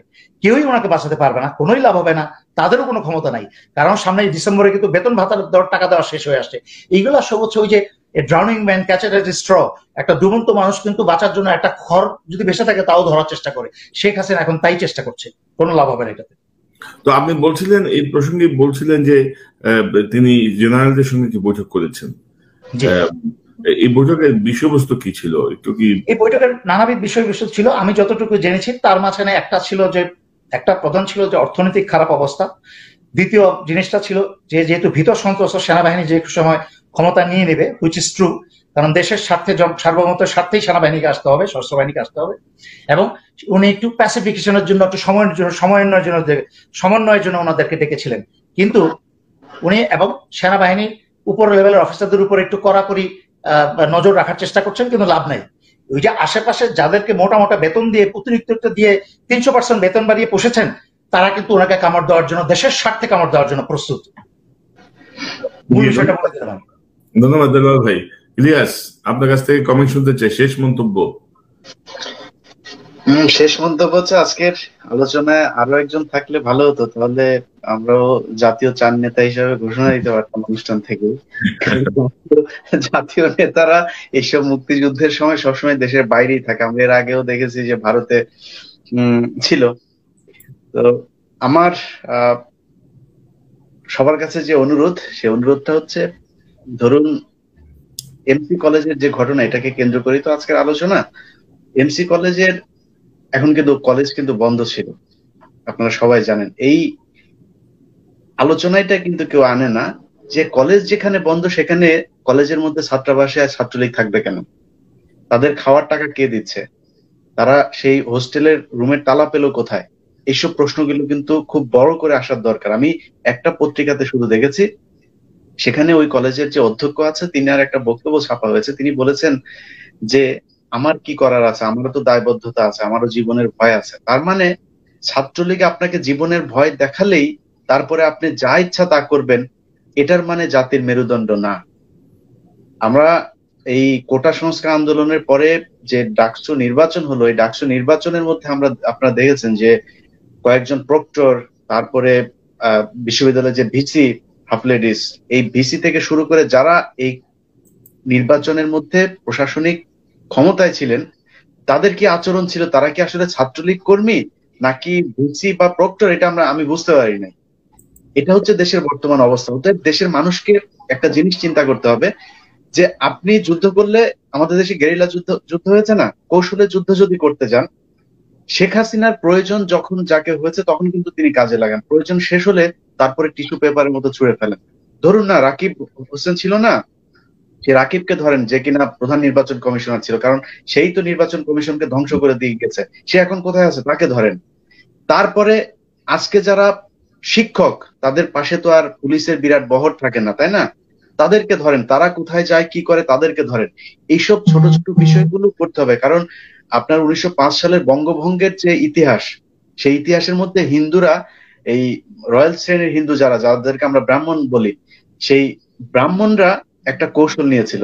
সেটা হচ্ছে তারা টার্গেট করে আপনার এই প্রশাসনের সাথে যারা বাংলাদেশি, মানে বাংলাদেশি বলতে বাঙালি যেসব লোকজন কিনা আপনার এই লাটদের সাথে থাকতো, অর্থাৎ ব্রিটিশদের সাথে কাজ করেছে, তাদেরকে টার্গেট করে তাদের বাড়ি ঘরে হামলা করেছে, তাদেরকে আপনার শাস্তি দিয়েছে। এর মধ্যে একজন হচ্ছে চাঁদপুরে বাড়ি ছিল ডিআইজি আকবর, তিনাকে কিন্তু বোমা মেরে খুন করেছিলেন।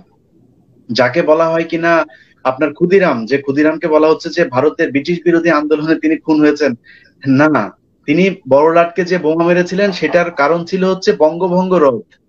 এরা সবই হচ্ছে কট্টর মুসলিম বিরোধী মানুষ।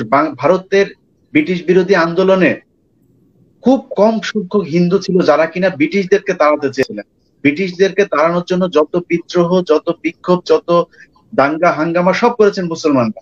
আর হিন্দুরা যেটা করেছেন সেটা হচ্ছে বাংলাদেশের এই আপনার পূর্ববঙ্গ তখন যেটা আসাম টাসাম নিয়ে এই যে পূর্ববঙ্গ যেটা ছিল, সেই পূর্ববঙ্গকে তাদের কাছে রেখে তারপরে মুসলমানদেরকে বাড়ির চাকরের মতো ব্যবহার করে, যেটা এখন পশ্চিমবঙ্গে হচ্ছে। সেখানকার মুসলমানদের মাত্র 2%, যেটা 1945 সালে ছিল 33% মুসলমান সেখানে সরকারি চাকরিতে তাদের অবদান ছিল, সেটা এখন নেমে এসেছে 2%। যেটা বাংলাদেশ যদি নাকি তাদের সাথে সেই পশ্চিমবঙ্গের সাথে থাকতো, আমাদের অবস্থাটাও ঠিক তেমনই থাকতো। সেটাই চেয়েছিলেন শ্যামাপ্রসাদ মুখার্জি থেকে শুরু করে রবীন্দ্রনাথ এরা, কিন্তু সেটা হতে পারে নাই শুধুমাত্র মোহাম্মদ আলী জিন্নাহর দূরদর্শিতার কারণে। তো সেই ইতিহাসে যাচ্ছি না। অতএব সেই সময় যারা হিন্দুরা যে ধরনের আপনার পলিসি নিয়েছিল, সেটা আমাদের এখন মুসলমানদেরকে নিতে হবে। বাংলাদেশে যারা বাঙালি আছে, মুসলমান হিন্দু বলছি না, যারা বাঙালি আছে তাদেরকে সেই পলিসিটা গ্রহণ করতে হবে। যারা সরকারের এসব অবৈধ কাজে মেকানিজমে অংশ নিচ্ছেন, তাদের যখন ক্ষমতা থাকবে না সেই সময় খুঁজে বের করতে হবে। কনক ভাই গত একটি প্রোগ্রামে বলেছেন যে বাড়িঘর কিন্তু সবারই আছে। অতএব এটা মাথায় রেখে যারা এখন সরকারি কর্মকর্তা কর্মচারী আছেন, একজনকে কোনো ধরনের বিপদে ফেলার আগে নিজের কথা চিন্তা করবেন। চাকরি আপনার কিন্তু সারা জীবন থাকবে না। আর বাংলাদেশের যে বর্তমান পরিস্থিতি, সেই পরিস্থিতিও আজীবন বাংলাদেশে থাকবে না। এটা পরিবর্তন আজ হোক কাল হোক। আমাদের বয়স কিন্তু বেশি হয় না। স্ট্রোকে যদি মারা না যায়, আরো 30-50 বছর বাঁচার সম্ভাবনা আছে, আল্লাহ যদি বাঁচায়। অতএব দেখা হবে সেদিন মাঠে। অতএব এত বেশি পটর করার কিছু নাই যে তারে খেয়ে ফেলবো, ওরে ধরে ফেলবো, ওরে ধরে নিয়ে ওই এমবেসিতে আমাদের পাসপোর্ট বাতিল করে দিচ্ছেন। এসব যারা করছেন, কারা করছেন, কোথায় বসে করছেন, এসব কিন্তু আমরা একটা সময় বের করতে পারবো। খুব সাবধান। ইলিয়াস, একটা সময় বের করতে হবে না। ইতিমধ্যে অনেক তথ্য আমরা জানি, কে কোথায় কি ফেলছেন এগুলো আমরা জানি। আর পাপীকে শাস্তি দেওয়ার জন্য তার অবসর পর্যন্ত অপেক্ষা করতে হবে, আমি এই বিষয়ের সঙ্গে একমত নই। কারণ আমার যেমন পরিবার আছে, আপনার যেমন আছে, দেলোয়ার সাহেবের যেমন আছে, তেমনি তাদেরও আছে। তো আমার পরিবার আছে, তোদের পরিবার নাই। তুই আমার পরিবারের চোখ রাঙাবি, তোর পরিবার আমি ছেড়ে দেবো নাকি? তুই কোথায় এখন লাট সাহেব? স্বাধীন বাংলাদেশ। তো এইসব বলে তো লাভ নাই। কারো বাবার দেশ না তো সেটা আমারও বাবার দেশ, তোমারও বাবার দেশ। কারো একক বাবার দেশ না তো। সেটা তো তারা করেছে। আপনি চোখ রাঙানো যাবে না, চোখ রাঙানো যাবে না, গায়ের জোরে কথা বলা যাবে না, আইনের ক্ষমতা দেখানো যাবে না গায়ের জোরে। নির্দেশ দিয়েছেন আমার বাড়িতে পুলিশ, সেনাবাহিনীর, ডিজিএফআই থেকে শুরু করে এমন কোন গোয়েন্দা সংস্থা নাই যায় না। আমরা যেখান থেকে 14 বছর আগে গ্রাম থেকে চলে এসেছি, সেই গ্রামে পর্যন্ত পুলিশ যায় 2 দিন পর পর। আরে ভাই, আমি কি করেছি, আমার অপরাধটা কি আপনাকে সেটা বলতে হবে? তো আপনারা যেটা করছেন, আমার তো অবৈধ কোনো কিছু পান নাই, আমার কোনো জঙ্গি সংগঠনের সাথে আমার সম্পৃক্ততা পান নাই, কোনো রাজনৈতিক দলের সাথেও আমাদের সম্পৃক্ততা পান নাই। কিন্তু আপনাদের কিন্তু কোটি কোটি বিলিয়ন বিলিয়ন ডলারের মালিক কিন্তু আপনারা। কার কোথায় জমি জায়গা আছে, কার কি কোন ব্যাংকে কত অ্যাকাউন্ট টাকা আছে, এসব কিন্তু আপনাদের সেট করতে হবে। বিদেশে বসে থাকবেন, আমেরিকায় যারা কার ভাই আছে, কার বোন এখানে বিশ্ববিদ্যালয়ে পড়াশোনা করছে, কে জামাইকার কোথায় জমি কিনেছেন, কে ব্রুকলিনে কিনেছেন, কার ওয়াশিংটনে আছে, কার ক্যালিফোর্নিয়া আছে, এগুলোর খবর কিন্তু সব আমাদের হাতে। আমি যখন দেশে যাবো, আমেরিকা গুছায় তারপরে দেশে যাবো, এটা মাথায় রেখে। সবচেয়ে ভয়াবহ বিষয় হচ্ছে এইসব ক্ষমতাবানদের ম্যাক্সিমামেরই চারিত্রিক অবস্থা খুব খারাপ, খুবই খারাপ। তো আপনি জানি সেগুলো কথা বলতে দেলোয়ার ভাই, আমরা শেষ দিকে আপনার মন্তব্য জানতে চাই। আমি শুধু একটা উদাহরণ দিয়ে টানবো বাংলাদেশিদের জন্য এবং বাংলাদেশের সশস্ত্র বাহিনীর জন্য একটা শিক্ষণীয় বিষয়। আপনারা দেখেন, আমরা সবসময় কথায় কথায় কিছু বলতে গেলে আমরা হিন্দু মুসলমান টানি, এইসব ব্যবসা বন্ধ করতে হবে। আপনারা তাকিয়ে দেখেন নেপাল, যেখানে নেপালের 81.3% জনগণ হচ্ছে হিন্দু, তারা কিন্তু আজকে ভারতের বিরুদ্ধে চলে গেছে। যেই ভারতের সাথে নেপালের 1947 সালে চুক্তি হয়েছিল, যেখানে নেপালের গোর্খা গিয়ে ভারতের গোর্খা বাহিনী তৈরি করে, এবং সেই গোর্খা বাহিনী কিন্তু ভারতের অন্যতম শক্তিশালী একটা বাহিনী। বিভিন্ন ধরনের সীমান্তে এবং চায়নার সাথে বিভিন্ন যুদ্ধে কিন্তু এই বাহিনী অংশগ্রহণ করে কিন্তু প্রাণের বিনিময়ে ভারতকে সাহায্য করে, যার বিনিময়ে নেপাল প্রতি বছর $1 বিলিয়ন পায় বেতন ভাতা হিসাবে, এবং পেনশন হিসাবে প্রায় অলমোস্ট আরো $1 বিলিয়ন পায়। সেইটারও লোক সংগ্রহণ করে নেপাল একটা হিন্দু দেশ হয়েও ভারতের বিরুদ্ধে দাঁড়িয়েছে মাথা উঁচু করে। আমি বাংলাদেশি এবং বাংলাদেশি সশস্ত্র বাহিনীকে বলবো, দয়া করে আপনারা নেপালের কাছ থেকে শিখেন, পাশের একটা হিন্দুদের কাছ থেকে শিখেন, হিন্দু দেশের কাছ থেকে শিখেন। আমার প্রতিবেশী একটা নেপালি ক্যানেডিয়ান আমাকে খুব সম্মান করে, পছন্দ করে, এবং আমিও তাকে সেরকম সম্মান করি, পছন্দ করি। নেপালের কাছ থেকে শিখেন কিভাবে দেশপ্রেমিক হতে হয়, কিভাবে দেশের জন্য কাজ করতে হয়। আপনারা নিজের সন্তানকে যদি আজকে সুরক্ষিত স্বাধীন বাংলাদেশে না রেখে যেতে পারেন, বারবার স্মরণ করিয়ে দিচ্ছি, এই ভারতের সিনহাদের ভারতের প্রদীপ যেভাবে সিনহাদেরকে গলায় পাড়া দিয়েছে, ঠিক এইভাবে ভারতের প্রদীপরা কিন্তু আপনার সন্তানের গলায় পাড়া দিয়ে হত্যা করবে। এইভাবে বিভিন্ন ধরনের ইসকনের সদস্যরা কিন্তু তারা ধর্ষণ করবে। আপনারা দয়া করে স্বাধীন বাংলাদেশ নিশ্চিত করেন, ভারতকে বিতাড়িত করেন, এই ফ্যাসিস্ট সরকারের পতন ঘটান। এই বলে সবাইকে ধন্যবাদ জানিয়ে আমি শেষ করব। আসসালামু আলাইকুম। বাংলা মিরর আপনার চ্যানেল, সাবস্ক্রাইব করুন এবং বেল বাটনে একটা ক্লিক করুন।